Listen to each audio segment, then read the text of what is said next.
Have you ever read Beowulf? No? Well, here's why you should. Beowulf is an epic poem, so that means it's a story told in kind of the same way as poems like the Iliad or the Odyssey. But whereas those poems were about Greek dudes fighting Greek things, Beowulf is all about Vikings fighting monsters. So here's the basic setup.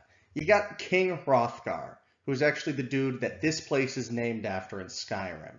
And you see, Hrothgar and his bros have this cool party house, but it keeps getting raided by a scary monster. And so they can't use it for anything, right?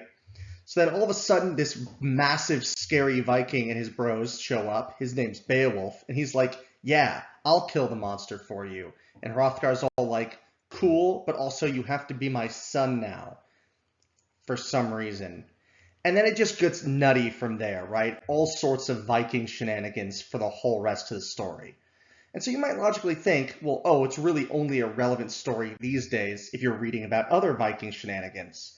But no, it's actually also really important for Western fantasy like Lord of the Rings, where Tolkien himself said that Beowulf was a major inspiration for his work.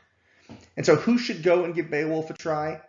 Well, for starters, I would say anyone who likes mythology and folklore, as this really is a folk story. In fact, it was around for a long time as just an oral story before it was ever written down.